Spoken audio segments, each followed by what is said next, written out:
The Library of Congress is a research library in Washington, D.C. that serves as the library and research service of the U.S. Congress. It also administers copyright law through the United States Copyright Office.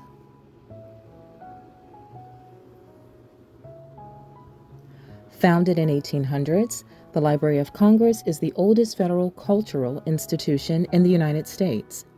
It is housed in 3 elaborate buildings on Capitol Hill, with a conservation center in Culpeper, Virginia.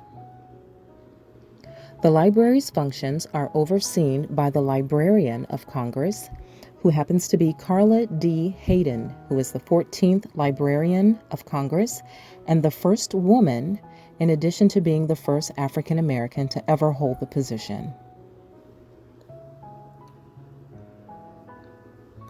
The Library of Congress is one of the largest libraries in the world, containing approximately 173 million items and employing over 3,000 staff. Its collections are universal, not limited by subject, format, or national boundary, and it includes materials from all parts of the world and in more than 470 languages.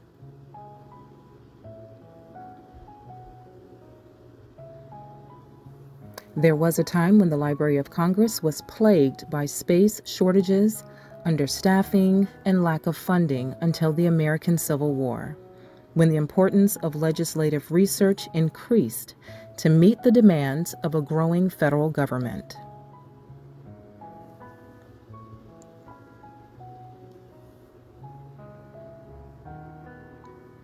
In 1870, the Library of Congress was granted the right to receive 2 copies of every book, map, illustration, and other copyrightable work printed in the United States.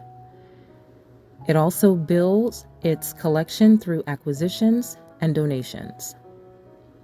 Between 1888 and 1894, Congress constructed and moved the collection to a large adjacent library building, now known as the Thomas Jefferson Building, across the street from the Capitol Building.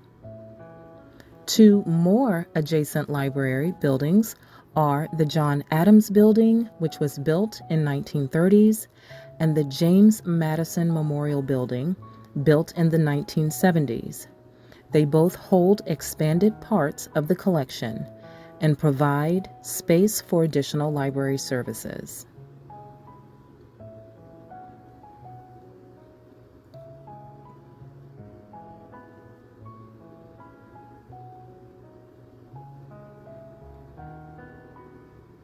The library maintains its primary mission of informing legislation through researching inquiries made by members of Congress, which is carried out through the Congressional Research Service. The library is open to the public for research, although only members of Congress, congressional staff, and library employees may borrow books and materials for use outside of the library.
So again, if you can't hear me, try to get closer to me or raise your hand and I'll try to speak louder, okay? So can you tell me where you're from first, just really visiting from? Germany. Germany, excellent. South Carolina. South Carolina. Germany, excellent. Arizona. You guys in Arizona? Iowa. Iowa. Texas. Australia. Where? Australia. Minnesota. We're all Minnesota. You're all Minnesota. Okay, excellent. So here, just to check really quickly, it's the Baltimore map. And you can, it's the first time the Pacific Ocean was on a map. And then you can see America right here. First time America was, and it was found in a castle. It's almost like a Disney story in Germany. And we knew that it's made from a wood plate. And you can see, like, this was supposed to be North and South America. Not too close, right? But Africa and Europe were, you know, in the ballpark. But anyway, we consider it our birth certificate because it is the first time that America appears on a map, the first time that there's an individual landmass for North and South America, and the first time the Pacific Ocean appears on a map. So, and if you come back after the tour, there's a little plaque on the left. And as I said, we paid $10 million for it, but not, there was a lot of donors and so forth. It wasn't just the government. Okay. Right? People look nervous. Few of you look a little nervous. Can you hear me back there? Yeah. Okay, so I'd like to start here because this is the Capitol, right? And the Capitol, that's where the first Library of Congress was. It was called the Congressional Library. Does anybody know when the Capitol moved to Washington, D.C.? Any historians here? It's pretty early, like John Adams era. 1800, yeah, very good, 1800. And do you know where it moved from? It kept moving south, New York, Philadelphia, because the southern states were complaining. They said, hey, you need us to be more central. So it moved here, hi. And so that's the Capitol. When the library used to be there, but then the British, we don't have any Brits here, do we? They burned it down during the War of 1812 in retaliation for our burning down what's now Toronto. And they burned all the books except for one. It was like a boring record book. We're not really sure what that was about. So they built it again.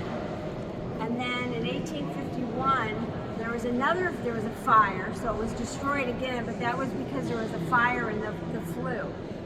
But after the War of 1812, when they destroyed all the books, 3,000 books, Thomas Jefferson, third president of the United States, was just outraged, and he had the largest library in North America. He had 6,487 books. And he said, I will sell you, Congress, my library. And you can pick the price. And you would think, right, that Congress would say, oh, thank you. That would double the size of what we used to have, and you're letting us pick the price. But no, Congress was not thrilled with that idea because Jefferson had books on animal husbandry, magic, stenography, making cheese, raising bees, cryptography, a whole host of topics. And he famously said, Jefferson again, there is no topic about which a member of Congress may not need to refer. So you need to have books about everything. Library, you can just pass that around. There were so many documents and maps and recordings coming into the library because of the copyright. They didn't have anywhere to put it. So guess what they were thinking about doing? You look at the Capitol, you see the dome. They were thinking about putting shelves in the dome because they were running out of space. So they decided that they had to build another building. So in 18, Excuse me. Put this on? this is going to be new. So we'll see if it works. Okay, just keep Keep talking. Keep talking. Hello, hello. Can you hear me better? Is it better? Oh, yeah. All right. Oops. Is it up the right? Oh God, it sounds loud. Is it too loud? No, it's perfect. Oh. Oops! Don't point it toward yourself. Put it away from yourself. There you go. Okay. You can hook it on here if you want. On what? Want to hook it on this strap This here? thing? Okay. Now if it gets on. Down here. There you go. Okay. If it starts making noises, I'll take it off. There you Can go. everybody hear me? A lot better. Okay. Now thank you so much. Okay. So they decided that they had I to think build. it's your pen. What? The metal on your pen. Yeah. They decided they had to build a new building because, as I said, they were thinking about adding things to the dome, and that wasn't going to work. So, who are they going to pick to build the Library of Congress that you're standing in today? So, in 1886, they asked a man named Thomas Lincoln Pierce. And the reason they asked him, does everybody know what the Washington Monument is? You know, the long, skinny. Do you know how many years do you think it took to build it? 5. I mean, it looks pretty easy, doesn't it? Straight up and down. 40. And he's the man. He was in Army Corps of Engineers. He's the one who figured it out. So they hired him. He built the building in 11 years, and then his son, little nepotism, did all the artwork. So he was in charge of all the artwork. Now let's walk along. It's hard to get people to come to, at least back then, to do murals because you can't take your mural with you, right, and show it to everybody. So they went to the Chicago World's Fair artists in 1893 and hired 20 convinced 20 sculptors and 19 painters to come and do all the work that you see. Okay? So this floor is dedicated to the 4 ways you get information. So the building opened November 1st, 1897, after 11 years, right? And so this hallway, let's see if I can do this without making it squeak, is dedicated to science. So look up. Everybody look up. See here?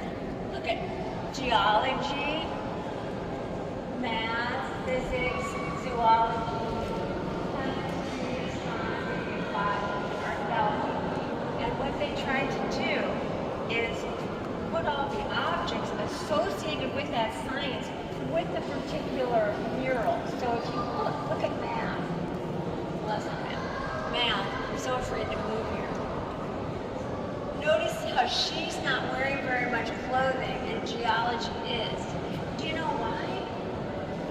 Math was considered the naked truth, the pure truth. So they reflected that in the clothes she's not wearing. So that's how meticulous they were about that. Isn't that bizarre?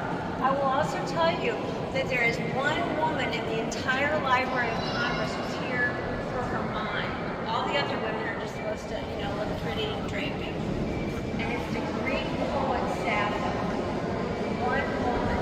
So that's a sign of the time. So, okay, this corridor, this is how you get information. Information, science. And as I said, they have what colors? Like, if you look at chemistry, these are the colors that are associated with chemistry back then.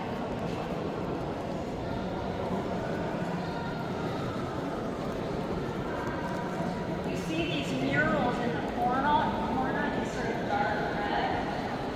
These are taken, copied from Pompeo, the 8 virtues: temperance, prudence, and then you go around and see courage and patience.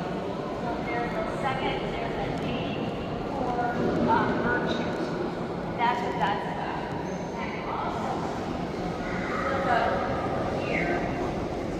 These men are playing baseball. This is an ancient game of baseball. So they're ancient baseball. Here, see, it's football. I should also tell you, we'll see in just a minute, the modern day Olympics started in 1896, 1 year before this building opened up. Isn't that wild? Modern day Olympics. So let's see some pictures of that. 4 sections.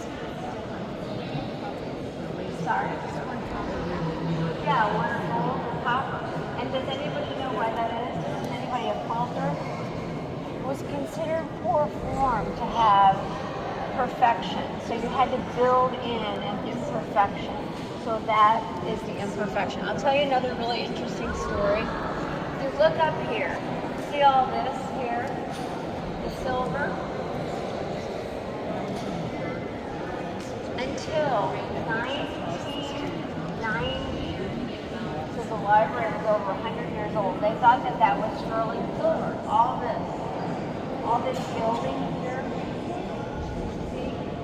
They thought that was sterling silver. Even when the library was 100 years old, they must not have had any grandparents and inherited any silver because it would have been black, right? So they got up there to do renovations, and guess what it was? It's not silver. No, the other end of the alphabet. Zinc? No, the other end of the alphabet. Yeah, Aluminum. aluminum. So at the time, aluminum is more malleable. It was more precious. It was more expensive than silver.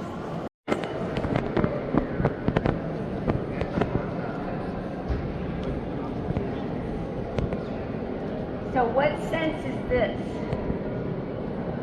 Can you tell me? Anybody tell me? You get it in two ways. What's happening? He's petting the dog, right? And then a butterfly's landing on his arm. So it's touch. Yes, touch. So that's touch. What about this one?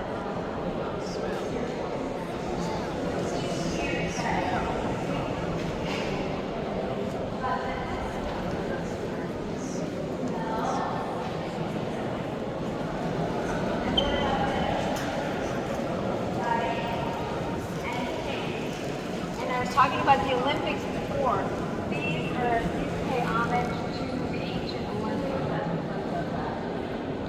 So now we're going to backtrack a little bit because I want to show you something. We're not supposed to go up there, but I want to make sure you know to go to the overlook. So let's walk over here. And this is really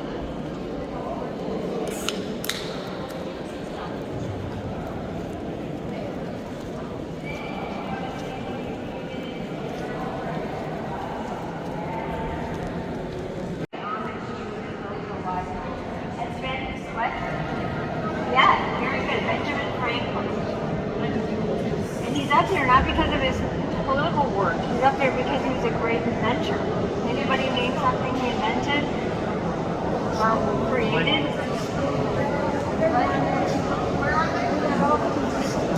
Yeah, here it is. So,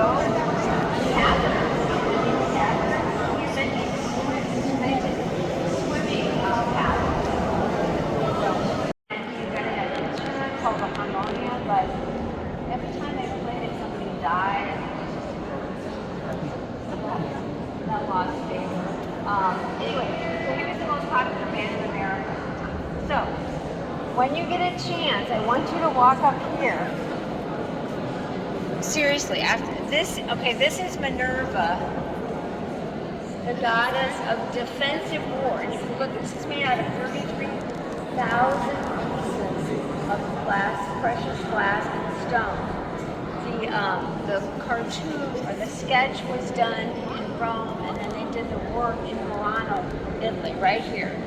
And you can tell she's the goddess of defensive war because the sun's coming out, the clouds are parting.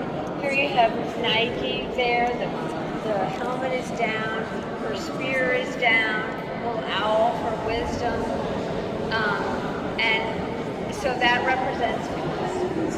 But I urge you to go look at it when you have a chance. And then when you go up into the overlook, did anybody go on the walking tour of walk by through the main reading room? Okay, so this really gives you a great idea. But when you do that, I want you to look at the sculptures. There are 16 sculptures representing different disciplines, like music, philosophy, politics, religion, and so forth. And these 16 sculptures were done by 14 different sculptors.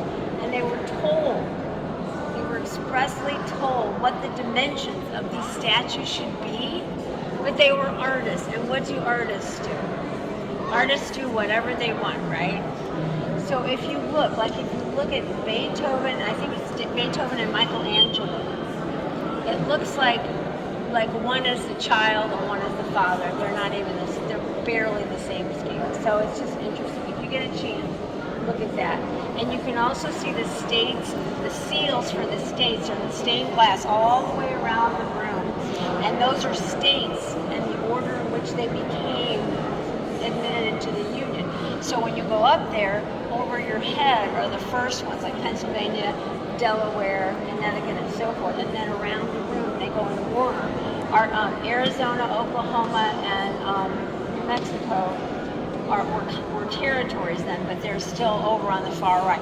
So I would, if you get a chance, and what I want you to remember, if you don't remember anything else that I tell you, and we're going to look at the portrait really fast. There's a mural. If those of you who walked through saw the mural, right, up in the ceiling, that was painted on the spot. No electricity, no heat. But I want you to go like this. Can you pass this around? Pass this around. Okay. Oh, then I want to show you another one. So what happened is they had to build a special scaffolding. Do any of you know what an erector set is? Anybody know what an erector set is? Okay, well I'm sending you a picture around.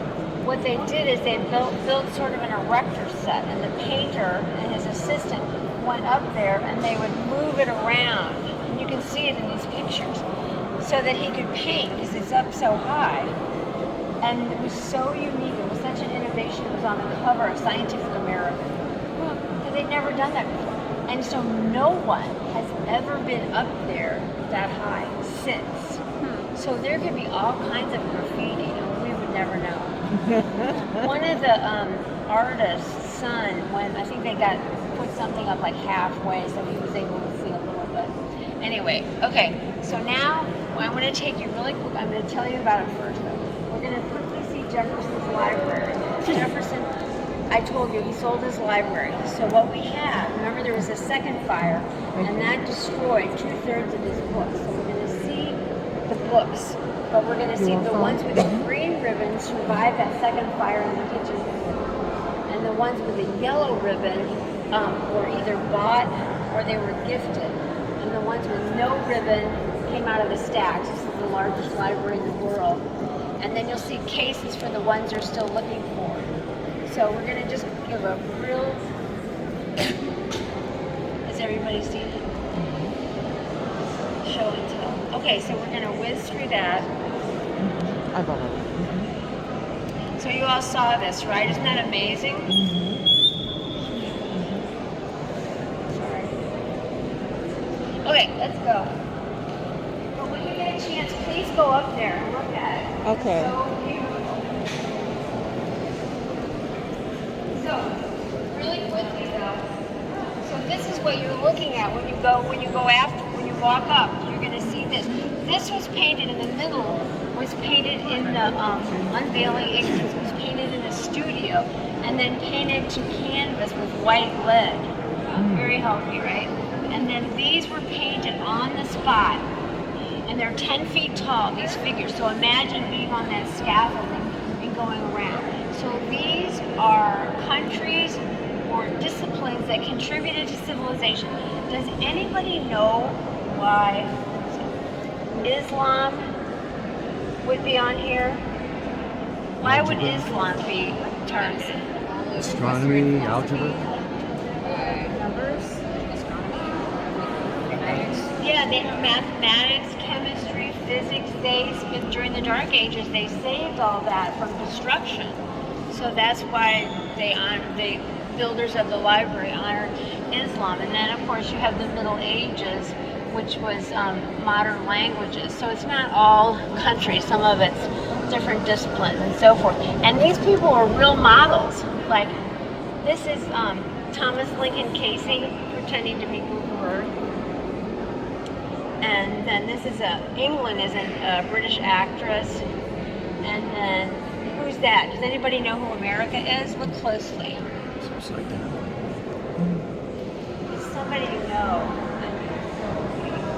He wasn't alive. And a beard. Can you see that? Can you see him? Lincoln. Abraham Lincoln just add a beard. And does anybody know where's the little friend here? He's lost in the crowd. Did he leave? Oh, okay. Does anybody know why he grew a beard? Because a 13-year-old girl named Grace Bedell wrote him a letter and said, "Your face is very unattractive. If I were you, I would grow a beard." No, good. If you think you're gonna be elected president, think again. So he grew a beard. She said he was And too then he thin. went and thanked her. Isn't that a great story? And they have a statue to her in her hometown. I can't remember where it is. Okay, we're gonna go quickly look at Jefferson.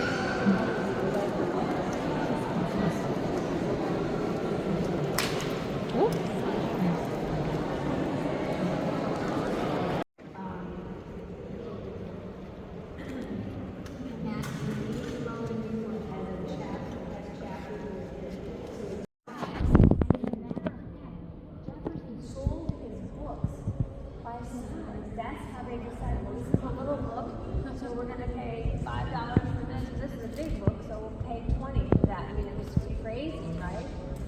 But anyway, I urge you to come back when you have a chance.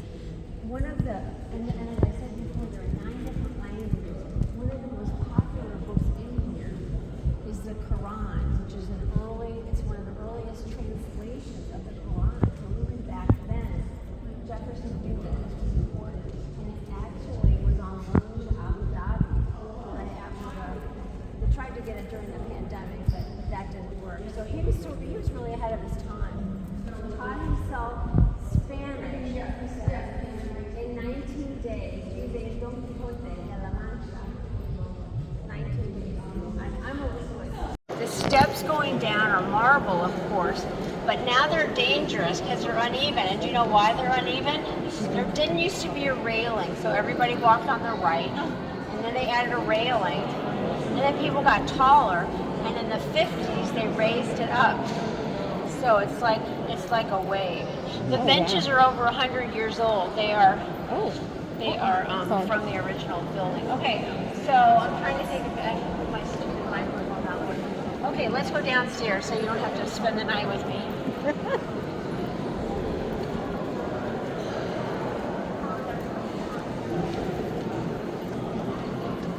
You know, my maiden name is Murphy, so this is like a Murphy's Law. Well, look, they're having a party for us. Yes, they are. Oh my gosh. Linda, can I ask you how much does it cost to go to the library? Oh, that's an excellent question. Thank you. I didn't think or just ask that too.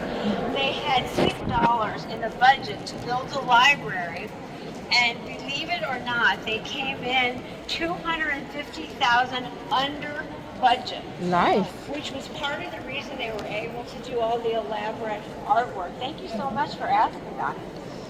But $6 million were a huge amount at this time. Exactly, that's a good point. $250,000. Well, $6.5 million was a lot. And then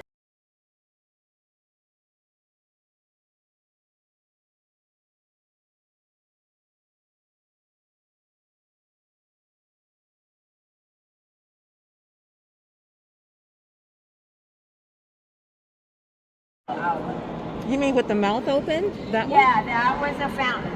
That was a water fountain. Oh, Yes. my word. These from Paris, they look like the one in the Metro. So everything you see around here, holding up the lamp, and that's keep in mind that we're trying to catch up with covers or anything. But yeah, she's original. She's a library, and that's wonderful. You know, she's like the theme of the whole library. I also want to, and maybe because I know they have these in Europe. You see these little guys on the wall going up the stairwell right here? See him? See these? Those are sculptures.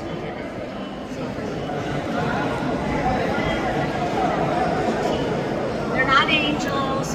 They're not cherubs. They don't have wings. They're not sitting around eating bonbons. Again, we were trying to catch up with Europe, 1897. And so they all have a job. So I want you to tell me, what do you think his job is, or was? That little guy. See the one right here?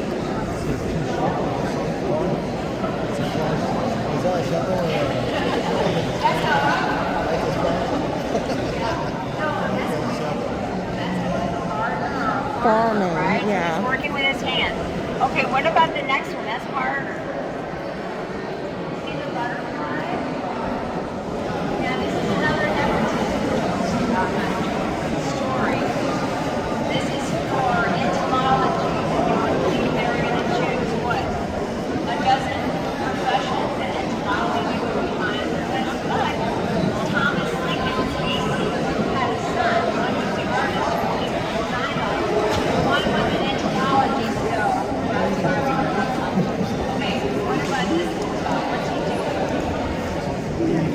Yeah, he's studying. He's a student. And then this guy is a printer. You can't see it very well, but he's a printer.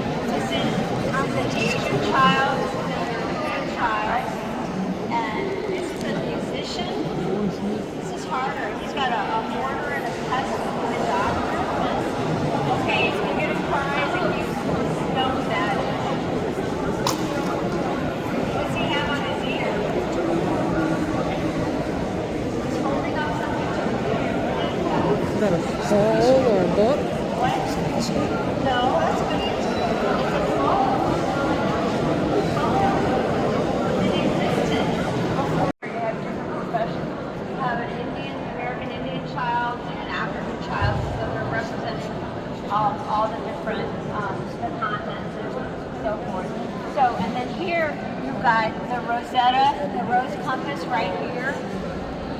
Shows the exact direction. It's got north, south, east, west, and the marble is from 15 different countries and Tennessee, which is surrounding. The marble is all white marble, Italian. The rule was you had to be an American to participate in building the Library of Congress.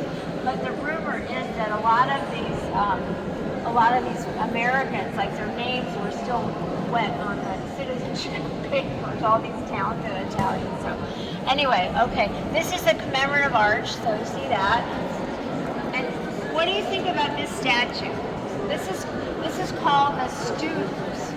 Any idea why? What's the difference between these two men? Right. So what would be the message to you think? I heard somebody say it. Lifelong learning. You're always learning. You're young, you're old. Somebody said it looks like you've got an iPad. But I don't think so. Okay. So let's go through the commemorative arch. Nobody's here. This is unheard of.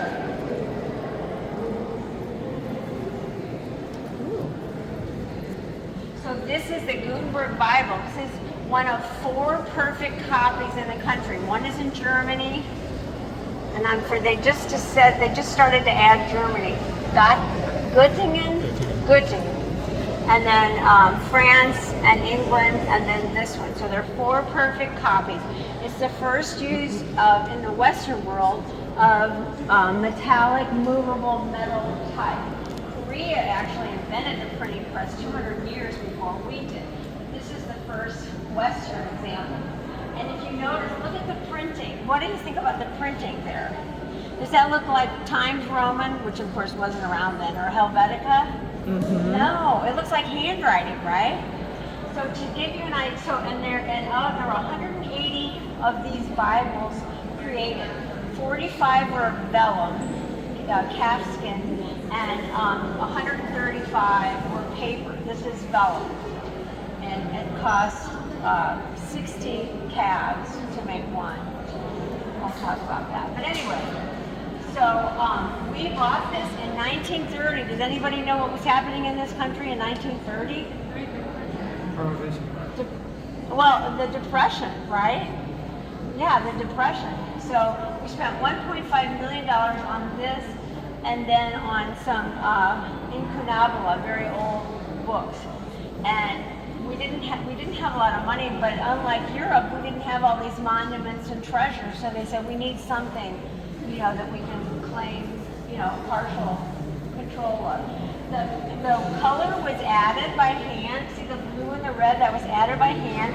It's in Gothic writing. Sorry, I'm blocking you. No, you're fine. So that it would look like handwriting, so it wouldn't be so jarring, right, if you've never seen it. It's Latin Vulgate. So 180 copies. It took 2 years to make 180 copies. If you look behind you at that monk writing out the Bible, it took him 3 years to do one. So they compare it not to the internet, but to the computer, the impact it had. Because then people like you and me, we could read, we could become literate. Before it was very closely held who could read. So that's why this is a major, major, major phenomenon. They don't have it in, they don't have, what's the name of the gas?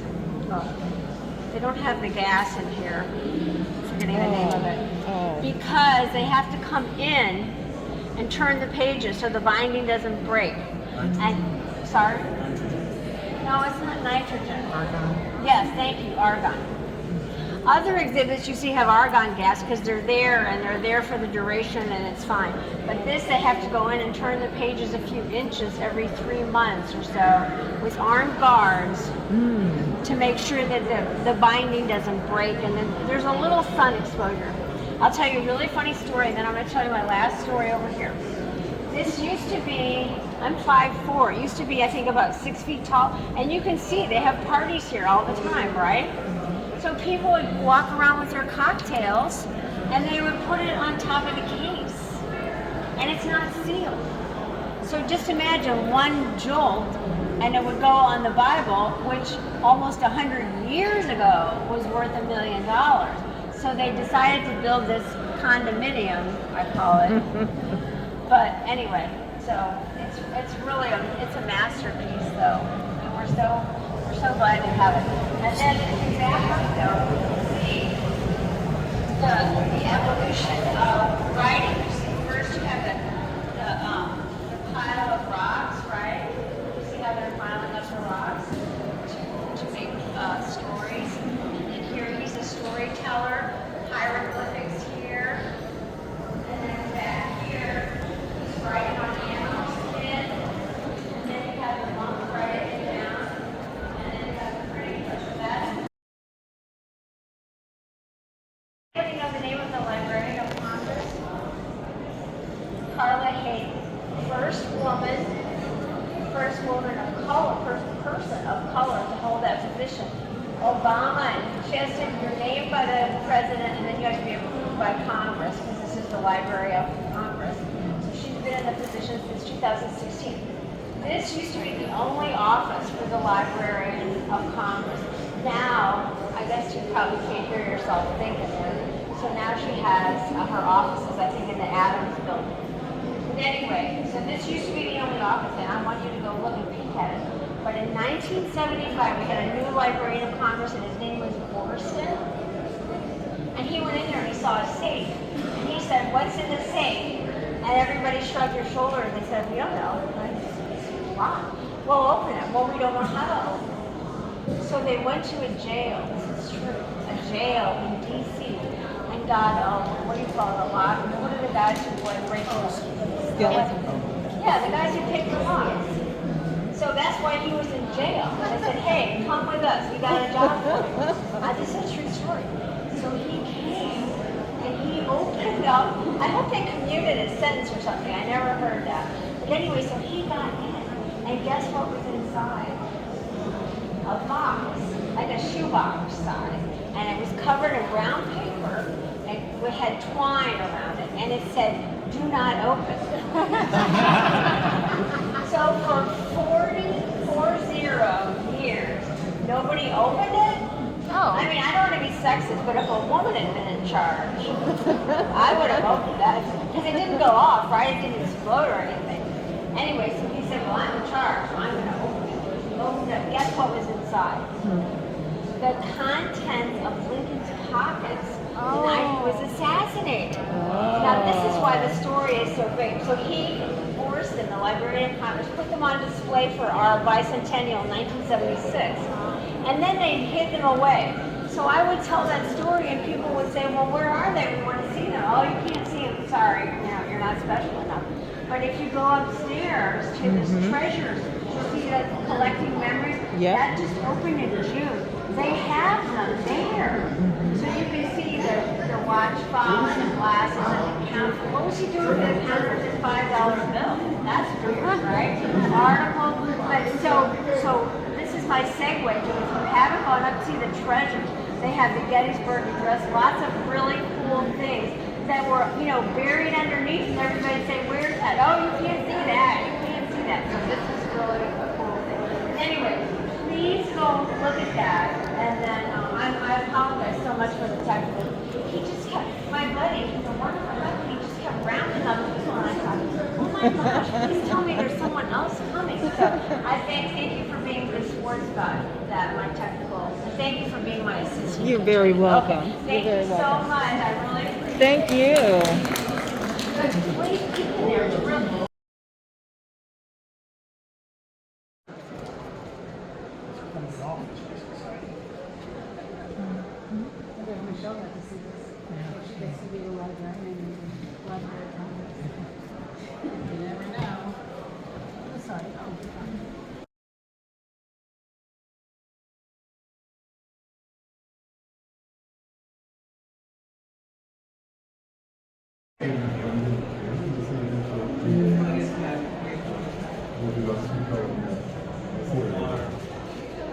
Art, history.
Continue.